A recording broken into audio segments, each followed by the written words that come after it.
seat. Let's turn to, if you have a Bible, Acts chapter 18. Some of the words will come up on the screen as we go through this.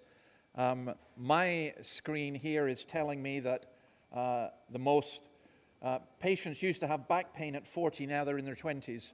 So I don't think I'm going to read off this screen, even if I'm not here to teach you about back pain. But having said that, one of the things we're going to look at is this.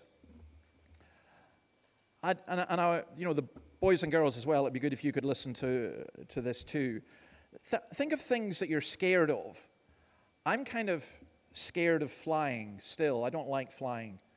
I don't understand how you take off in a tin can and you get somewhere. Well, I do understand it, but my emotions don't understand it. And so one of the things that can happen is that you're going to go on a flight and you worry about it. Maybe you don't sleep the night before. Maybe as you go to the airport. Maybe as you're sitting in the airport. Then you're on the plane. And then you arrive and you're perfectly safe and everything's fine. But you've dreaded it a lot. And some of us live our lives a little bit like that. There are things that we're always fearful about. And we're going to see that in this passage where we're looking at Paul, who is going to a city called Corinth. He left Athens, and Paul went there, and his mission, he'd been sent to Europe, and it wasn't going particularly well at one level. He'd been beaten up in Philippi. He'd been thrown out of Thessalonica and of a place called Berea. And his time in Athens wasn't exactly a resounding success. And so he heads to this place called Corinth.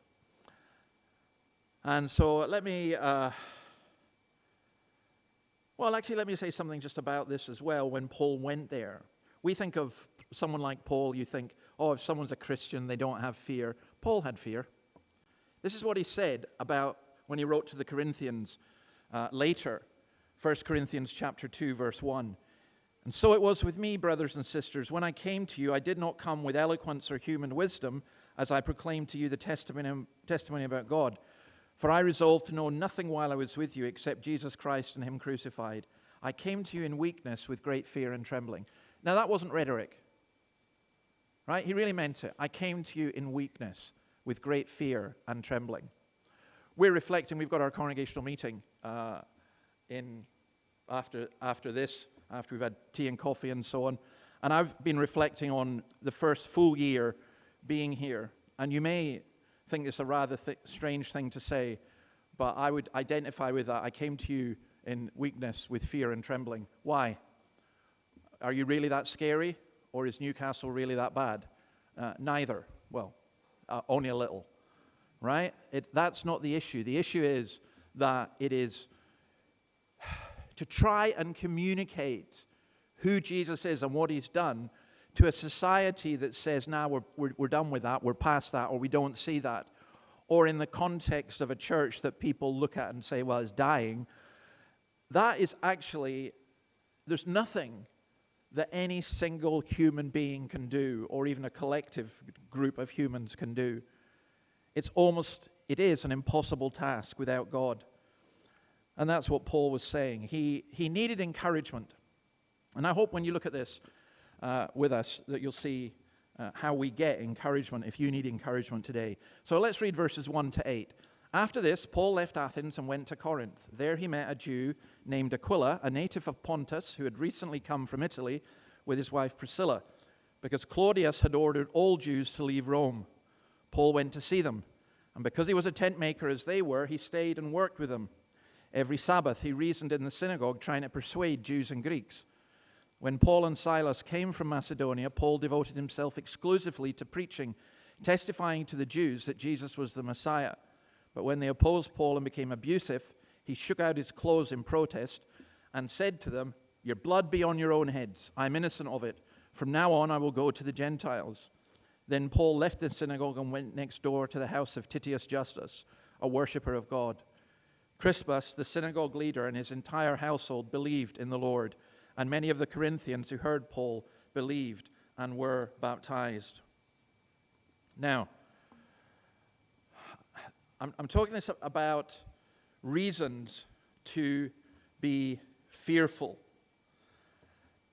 And there's a sense in which, as we look at this first of all, Paul had lots of reasons not to be fearful, to be encouraged.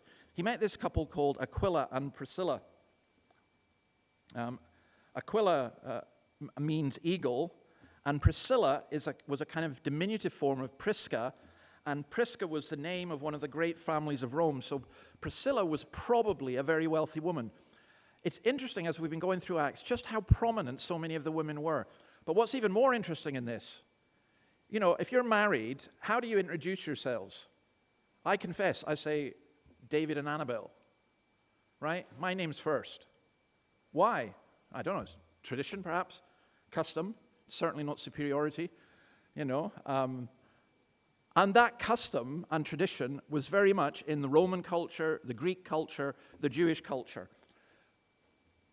But basically, when we read in the Bible, and we read several times of Aquila and Priscilla, it's actually Priscilla and Aquila usually, which is, for me, that's just a fascinating small detail.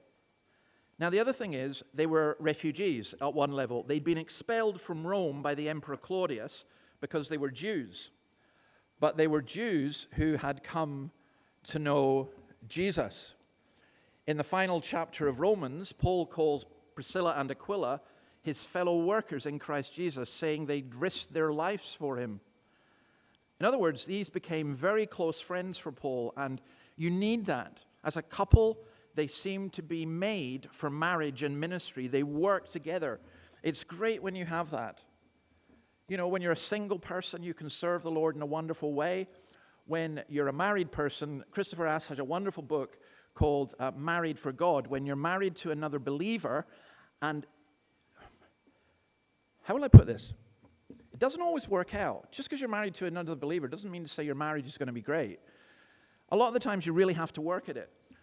But when you're married to another believer with your purpose being to glorify God, that not only helps you in your marriage, but it means you're an incredibly powerful combination.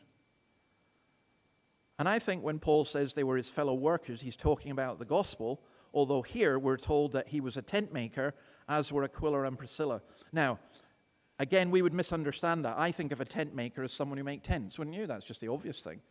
That's not what it means here. It basically means a saddler, someone who worked with leather. And I don't understand this, but tents were often made with leather in these days because it was tough. Must have been a nightmare to carry, though. And I mean, leather tents in Australia, I'm not doing that. In fact, I'm not doing any tent in Australia. But you can imagine that. So basically, they worked with leather. And what Paul did, this is fascinating, because Paul is the apostle who's bringing the gospel to the Gentiles, and he doesn't come to Corinth and say, you guys better pay me, because I'm the apostle. He comes to work. He doesn't want to be a burden to people. We have this very, very strange idea about Christian service and ministry, that you have to have a job, and you have to have a job in the church, and you have to have a title. No, you don't. You just have to be a Christian and live a normal life amongst the pagans, amongst everybody. That's what God calls us to do. Now, some people are called to, in a sense, to earn their living. We see that. Paul's going to get that in a minute. He's going to be able to devote himself exclusively. But it is really important to grasp that the church doesn't divide into people who are kind of, we're the staff, we're the clergy, and you're the peasants. That's not how it works. It's not how it should be in the New Testament church. And then Paul had Silas and Timothy arrive, and that was more encouragement. They brought to him good news about the church in Thessalonica, that their faith and love were standing firm. Paul records that in his letter to the Thessalonians. And they also brought a missionary offering from Philippi, which allowed Paul to stop making leather tents and allowed him instead to devote himself full-time to be preaching the word. And literally it says to be free to hold himself to the word. And again, I want to say this, and I would say this as part of my general meeting report. It is an enormous privilege to be able to study and look at God's word for you and to communicate God's word to you. I cannot describe to you how great a privilege that is.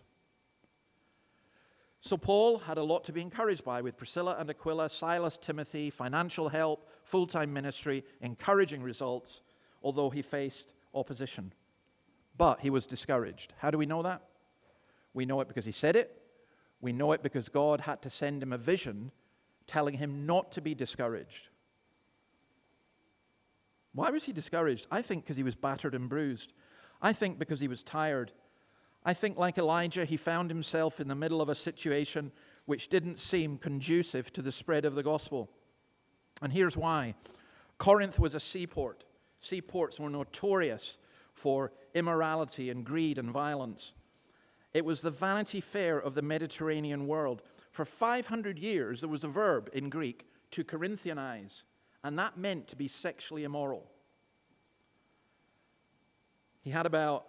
It's a city that had about 250,000 free citizens and 400,000 slaves. Every night, and Paul would have seen this, every night, 1,000 prostitutes descended into what they called the Acro-Corinth to ply their trade in the worship of Aphrodite, the goddess of love. Homosexuality was rampant. Sexual immorality in different ways was rampant. Now, Paul, when he went to Athens, had experienced a culture shock. Now he experiences a moral shock. The young people in particular, this is what Corinth was noted for, were more interested in sex and sport than religion. And you tell me the Bible's not relevant to today. Of course it is. Of course it's relevant. There's nothing new under the sun. When you get an older person going, oh, well, young people nowadays, it wasn't like that in my day. Yeah, it was. You've just got a bad memory. It was. It was like that in your day. There are differences. There are different things that happen. But, things often go in cycles. But the reality is that people are often much more interested. It's one of the difficulties of seeking to communicate the gospel. I just put a sign up outside saying, do you have an open mind? Do you want to get one? Come along next Sunday. Because so many people have their minds closed to what the gospel has to say. And that was a situation that Paul faced. And he looked at it and he said, what can I do? He really was struggling. He was aware also that preaching in such circumstances could result in even greater persecution for him than he had experienced before. See, the world doesn't care. People here in Newcastle don't really care if we as a church, we have our nice sweet church, it's a beautiful building, you can have weddings in it, and so on. And we're, there's a word we used in Scots, it's a Scots Kirk School, the Scotland, harmless, or in Dundonian, harmless. They're harmless, they're fine. Leave them be. They're not going to cause trouble. But Paul knew when the gospel started working, people would be changed and there'd be an incredible reaction. And that does happen. Because Corinth was also noted for its pride as well as its immorality. They had an intellectual arrogance. They were proud of their city, which had been destroyed, and Julius Caesar rebuilt it in the year 46 BC. They boasted of its wealth and its culture. It had, we've got the Olympic Games, which came from Greece, but actually more famous games at that point were the Isthmian Games, which it hosted every second year. By the way, I wouldn't wanted to have competed in them, because to compete in them, you had to compete naked, which was just, don't give ideas to anyone. Someone's going to start putting that on a TV reality show or something. But they were proud of that. And what the cross does is attacks all human pride. He went to the synagogue and he gave full-time teaching there. There was a great opposition. He was abused. So what he did was something, again, amazing. He shook out his clothes in protest. Now, this was such a dramatic gesture.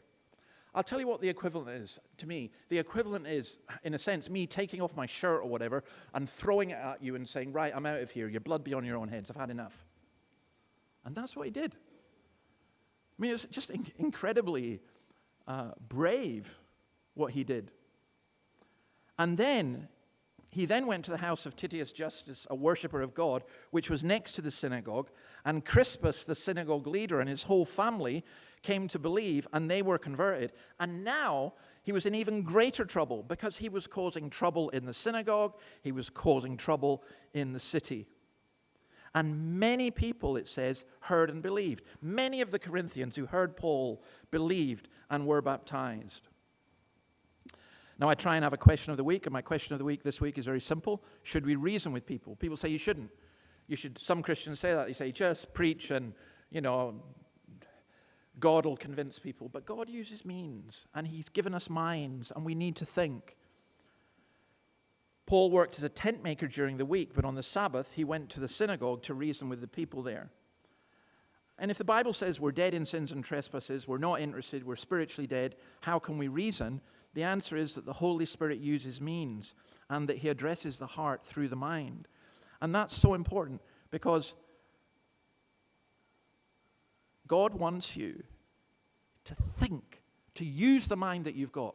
Religion might be this. Religion might be just forget your mind, just do whatever you're told. But Christianity is not that. Christianity is think. Think for yourself. Look at what you believe. Look at where it's going. Look at where your life is. Look at who Jesus is.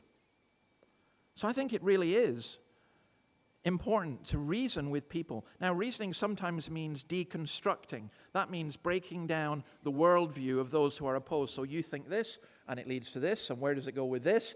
And then people come and say, oh my goodness, I didn't realize that that's where what I think is leading. But it also means to build up, to show people who Christ is, and to have minds renewed. So Paul had reason to be fearful, and then he has reason to be cheerful. Verse 9, one night the Lord spoke to Paul in a vision. Do not be afraid, keep on speaking, do not be silent, for I am with you, and no one's going to attack and harm you, because I have many people in this city. So Paul stayed in Corinth for 1.5 years, teaching them the word of God. Now I'm just going to list these things, but do not be afraid. I've already spoken about why Paul might have been afraid. There was a writer, a very famous writer called Thomas Carlyle. He had a home in London that you can still visit. And if you visit it today, it has a soundproof chamber that he'd built so that the noise of the street could be shut out and he could work in silence. He didn't like noise. But one of his neighbors kept a rooster. I was going to tell a story about a dog, but I've said too much about dogs, so I'm not going to say anything more about dogs. But they kept a rooster. And if you've heard a rooster crow, you know that no one's going to sleep through that.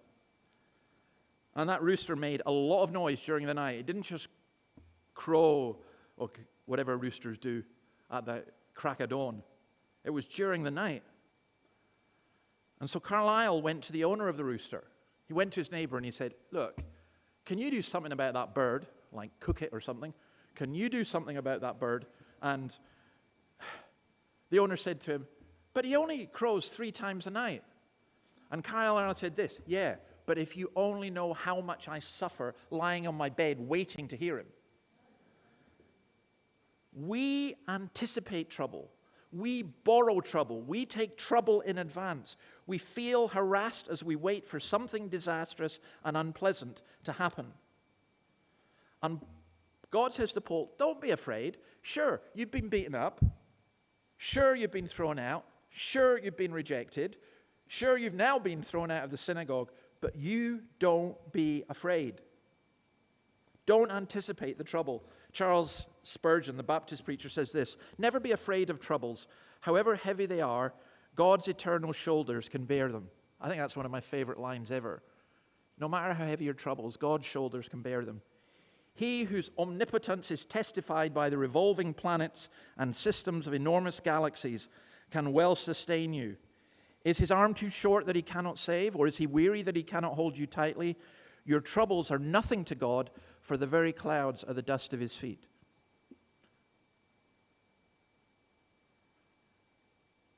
It's so easy to get overwhelmed by troubles. Nobody sees the trouble I'm in. It's so easy. But when you cast your burdens on the Lord, It's not that you don't have any troubles. It's that the whole perspective is different. Then he says, keep on speaking. Fear can make you afraid to speak. Fear imprisons. It gets imprisoned, if you like, in this. He came to the Corinthians in weakness and in fear and in much trembling. In other words, he didn't want to speak. He stood up in the synagogue and he didn't want to speak. He stood up in the marketplace and he was scared of what would happen.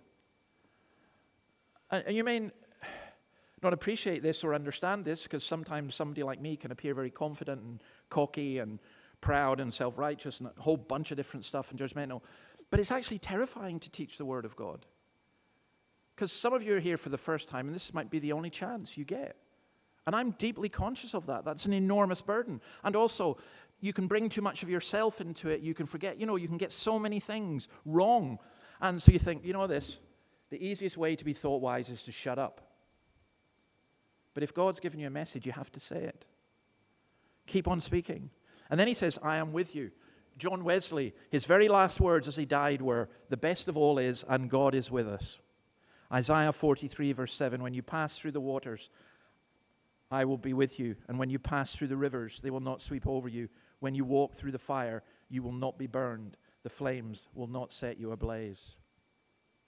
Paul, you're going to this city that could rip you to shreds, but I'm with you. And to add to that, he then says, you'll not come to harm in this city. God assures Paul that in this city, a city where he could have expected the most opposition, you will not come to harm here. God's protection doesn't mean that we'll be free from difficulties, but God will never allow us to face more than we can bear. And maybe Paul, and I know for some people who have Paul kind of like a superhero, and they think it hard of him to think emotionally like this, but maybe Paul had just reached the absolute end of his tether, and if something more happened to him, he would have cracked up. And God says, no, don't worry. You're not going to come to any harm in this city. And this is the reason. I have many people in this city. Now, it's not like there were secret Christians all over the place. God is talking about people who are going to become Christians. Because there were Corinthians who were tired of their lifestyle. There were Corinthians who were ripe for the picking in that sense. Some suffered deep guilt and an awful emptiness of soul. The fleshly pleasures had lost their attraction. The constant indulgence in drink or in drugs or in sex, the more they drank, the bitter it became. And God says, I've got many people in this city. That's where a belief in God's sovereignty really helps our evangelism. I know some of you who are Christians will recognize this. There are people who say, well, you should reach out to these people because they're more open, or what about that person or that person? Absolutely no, never, never. Because God has many people in this city. I really believe that, but I don't know who they are. So we preach the gospel to everybody. And to me, it's much more likely that it will be the person we thought would never ever come to church. The person we thought who is just despised, even by the general society, than it is the nice, neat family who we all want. But who knows what demons lie underneath? We don't know. And in Corinth, Paul had this incredible ministry. In the New Testament, we're only told some of them. Phoebe, Erastus, Gaius, Stephanas, Chloe, Fortunatus, Achaeus. These are all mentioned in later letters that Paul writes. J.I. Packer wrote a book called Evangelism and the Sovereignty of God, which I would highly recommend. But he simply says this: without God's sovereign initiative and overruling, our efforts amount to nothing. Can I just mention the fun day we did yesterday? When Kathy first suggested it, I thought, well, I'm pretty bold and wanting to do initiatives. I honestly thought, that's a bit much. What if it doesn't work? And it might not have worked. There was no guarantee. I mean, we're not exactly a church that's packed with children. We have 2 visitors today, visiting children today, and that's doubled the number of our children, which is great. It's lovely that we have Noah and Esther all the time. Why would people come to something like that? Well, God in his mercy, I said to Kathy, 2 people will come, and Kathy said 20. And so I now have to repent because there was 25. children, and I had double that number of adults, I think. It was great. It was a lovely thing. We don't know. God has many people in this city. Lastly, reasons to be faithful. Let me just mention this. Just as Paul was about to speak, Galileo said to them, if you Jews were making a complaint about some misdemeanor or serious crime, it would be reasonable for me to listen to you. But since it involves questions, I missed the bit where he said, this man they charge is persuading the people to worship God in ways contrary to the law. Then Galileo says this, not Galileo. Galileo says, but since it involves questions about words and names and your own law, settle the matter yourselves. I will not be a judge of such things. So he drove them off. Then the crowd there turned on Sosthenes, the synagogue leader, and beat him in front of the proconsul, and Galileo showed no concern whatsoever. I kind of like that, because they go and they say, look, you got to deal with this guy, beat him up, throw him out, and they end up getting beaten up. It's kind of karma if we believed in it. Paul stayed for 18 months in this city, which for him was a long time. He did experience persecution, but it backfired. And this is the fascinating thing about the promise that was kept, that he would receive no harm. Corinth was a Roman colony with a proconsul as its governor. The proconsul at that time was Gallio, the brother of Seneca, the famous philosopher who became the tutor of Nero. Paul had been accused of preaching a gospel that went against Rome and the law of the empire. Now he's accused of preaching against the Jewish faith. The Jews then said that Paul was introducing other things which were not legal in Roman law. And Gallio says, I'm not interested in your religious squabbles. Forget about it. I'm not interested. And he's talking about how Paul was talking about Jesus, preaching to Jesus, praying to Jesus. And he says it has nothing to do with him and so on. What does that have to do with us? Well, if you read 1st and 2nd Corinthians, it's incredible that there was lots of trouble in the church, but they didn't experience persecution. The church in Corinth didn't have the kind of persecution that existed in other places. And what's going on here is something quite astounding. Up until this time, Christianity was not a recognized religion. You could persecute Christians, you could beat up Christians, you could kill Christians, and the Roman authorities wouldn't care. But Gallio said, I am not going to interfere in this. You basically we're staying out of this. And in doing that, he was recognizing Christianity as a legal religion. And from that point on, the gospel spread even more. So Paul, beaten up in Thessalonica, struggling in Berea, struggling in the capital, Athens, goes to Corinth, a place that it's the last place you would expect the gospel to flourish. Sees extraordinary results, but not least, he sees the Roman Empire saying Christianity is legal. God works in mysterious ways. He didn't work in the capital with all the sophisticated philosophers and lawyers. He worked in a city of prostitutes and sailors and slaves. It's no wonder now that Paul writes, he actually wrote his letter to the Romans almost certainly from Corinth. It's no wonder that he was encouraged. So I look, encouragement and discouragement. There are reasons to be fearful. I'm not going to mock or decry anyone who is fearful about different things. There are reasons to be fearful. But the way to overcome our fear is to have a vision that comes from God. Incidentally, can I say this? I don't like making political statements from the pulpit, and this is not a political statement, but it affects politics. As I watch the Australian election, you know the thing that really depresses me? Is they give me plenty of reasons to be fearful, and there's no vision. Without vision, the people perish. It's all about, I'll give you a bit of extra money, do a bit of this, do a bit of that. But there's no vision. Where's the vision? Well, that's the same in our individual lives as well. We need vision. We need purpose. We need meaning. And ultimately that comes from Christ. And that's a reason for us to be faithful. We have to keep on keeping on. We have to keep going.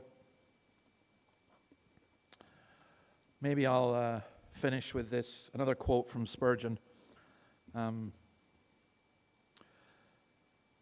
The master passion of every Christian is to be useful. There should be a burning zeal within us for the glory of God. When the man who desires to be useful has laid his plans and set about his work, he begins to look out for the results. But perhaps it will be weeks or years before results will come. The worker is not to be blamed that there are no fruits as yet, but he is to be blamed if he is content to be without fruits. A preacher may preach without conversions, and who shall blame him? But if he be happy, who shall excuse him? It is ours to break our own hearts if we cannot by God's grace break other men's hearts. If others will not weep for their sins, it should be our constant habit to weep for them. When the heart becomes earnest, warm, zealous, God usually gives a measure of success, some 50-fold, some 100-fold. When the success comes, it is the joy of harvest indeed. Let me pray. O God, help us not to turn aside because of fear, but rather to have courage through the Holy Spirit. Help us to keep serving, fighting, hoping, proclaiming, no matter what obstacles the enemy might put in our way. Help us to recognize and claim the protection you have provided, knowing that whatever happens to us, no real harm can befall us, for we are shielded by your eternal love and faithfulness. Help us to remember that what we do for you will indeed bear fruit for your glory and exaltation. In Jesus' name, amen.